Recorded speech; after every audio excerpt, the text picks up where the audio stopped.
হেই আসসালামু আলাইকুম my dear সিনেমাটোগ্রাফার্স, কেমন আছো তোমরা? আশা করি সকলেই ভালো আছো। চলে আসলাম নতুন একটি ইন্টারেস্টিং ভিডিও নিয়ে। যারা আমার চ্যানেলের সাথে যুক্ত আছেন তারা সবাই জানেন আমি মোবাইল দিয়ে সিনেমাটোগ্রাফি ভিডিও তৈরি করে থাকি। তো সচরাচর নেটিভ ক্যামেরা দিয়ে ভিডিও না ভালো হওয়ার কারণে আমি শিফট করেছি ম্যানুয়াল ক্যামেরায়। এখন ম্যানুয়াল ক্যামেরা দিয়ে ভিডিও করার সময় একটাই সমস্যা হয় সবারই, সেটা হলো স্ট্যাবিলিটি। এই স্ট্যাবিলিটি দূর করার জন্য আমি নতুন পারচেজ করেছি DJI ব্র্যান্ডের Osmo Mobile 7 গিম্বল। গিম্বলটি মূলত মানুষ কেন ব্যবহার করে? একটি ভিডিওকে স্ট্যাবল ভাবে রেকর্ড করার জন্য, স্মুথ সিনেম্যাটিক ভাইব আনার জন্য মানুষ গিম্বলটি পারচেজ করে। তাই আমি যেহেতু ম্যানুয়াল ক্যামেরা দিয়ে ভিডিও তৈরি করে থাকি, সেজন্য ম্যানুয়াল ক্যামেরার স্ট্যাবিলিটি আনার জন্য আমাকে গিম্বল পারচেজ করতে হয়েছে। সেই গিম্বলটি আজকে রিভিউ করার জন্য আমি আমার ছোট ভাই বের হলাম। তো চলেন ভিডিওটি শুরু করা যাক। আমি পারচেজ করেছি DJI Osmo Mobile 7 standard version. এখন আপনারা প্রশ্ন করতে পারবেন যে স্ট্যান্ডার্ড ভার্সনই কেন? কারণ যার যেটা দরকার, আমার ভিডিও করার জন্য শুধুমাত্র দরকার স্ট্যাবিলিটি, আমার অন্য ফাংশনের দরকার নেই। যারা গিম্বল সম্পর্কে জানেন তারা জানেন যে DJI দুইটা ভার্সন প্রচার করে, একটি হলো স্ট্যান্ডার্ড ভার্সন, একটি হচ্ছে কম্বো, একটা হচ্ছে অ্যাডভেঞ্চার ভার্সন। কম্বোটার মধ্যে পুরো ভার্সন থাকে, যেমন 7P, এটার মধ্যে একটা ট্র্যাকিং মডিউল থাকে যেটা এক্সটার্নাল ট্র্যাকিং মডিউল। তা আমার অতটা ট্র্যাকিং এর প্রয়োজন না, শুধুমাত্র স্ট্যাবিলিটির জন্য দরকার এবং স্মুথ ফুটেজ রেকর্ড করার জন্য আমি এটি পারচেজ করেছি। এর অন্যতম কারণ হলো এটি দামে কম দামে আমি যদি ভালো স্মুথ ফুটেজ রেকর্ড করার জন্য একটি ভালো গিম্বল পাই, তাহলে তো আমার জন্যই দরকার। তো গাইস, চলেন উইদাউট গিম্বল কিভাবে ম্যানুয়াল ক্যামেরা স্ট্যাবিলিটি থাকে আমার ফোনে, এটি জঘন্য পরিমাণে স্ট্যাবিলিটি উইদাউট গিম্বল। এটির কারণে আমি মূলত এই Osmo Mobile 7 গিম্বলটি পারচেজ করেছি। আপনারা দেখতেই পারছেন যে গিম্বলটি লাগানোর পর এটি কতটুকু স্মুথ স্ট্যাবল ভিডিও ফুটেজ করে। মূলত এই কারণে আমার এই গিম্বলটি কেনা।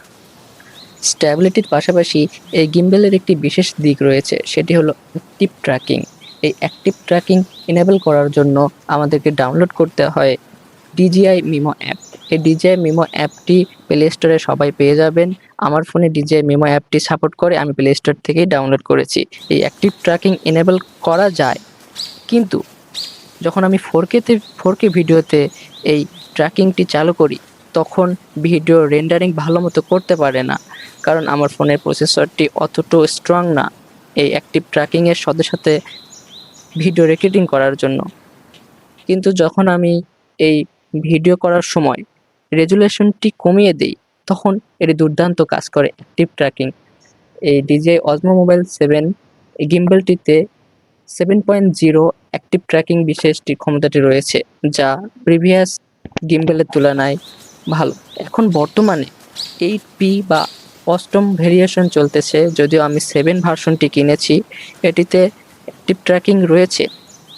এই মিমো অ্যাপে 4K-তে ট্র্যাকিং ফিচারটি এনেবল করে ভিডিও করার সময় রেন্ডারিং সমস্যা দেখা যায়, কিন্তু 1080p বা 180-তে ভিডিও করার টাইমে এটি স্মুথ স্টেবলভাবে ট্র্যাকিং করতে পারে এবং সাথে ভিডিও করতে পারে।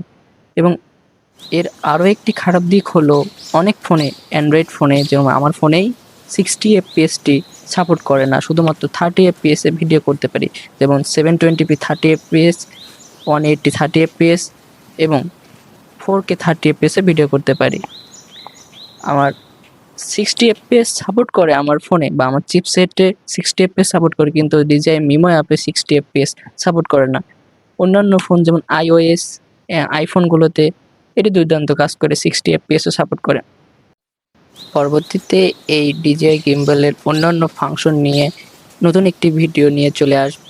ততক্ষণ আপনারা এই গিম্বল দিয়ে রেকর্ড করা ফুটেজগুলো দেখুন আর এনজয় করুন এটি কী পরিমাণ স্টেবল ভিডিও রেকর্ড করতে পারে।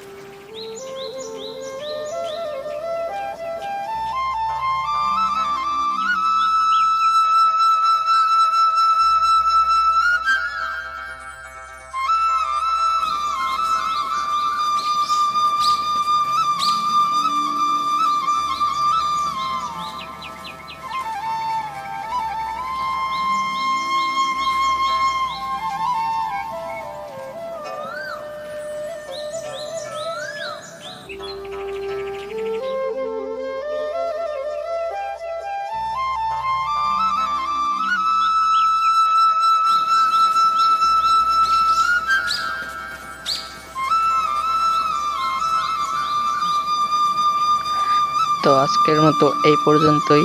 ভিডিওটি ভালো লেগে থাকলে লাইক দিবেন এবং চ্যানেলটিকে সাবস্ক্রাইব করে আমাদের সঙ্গে পাশে থাকবেন। ইনশাআল্লাহ পরবর্তীতে আরো সুন্দর সুন্দর ভিডিও নিয়ে চলে আসবো। আসসালামু আলাইকুম রহমতুল্লাহি ওয়া বারাকাতুহু।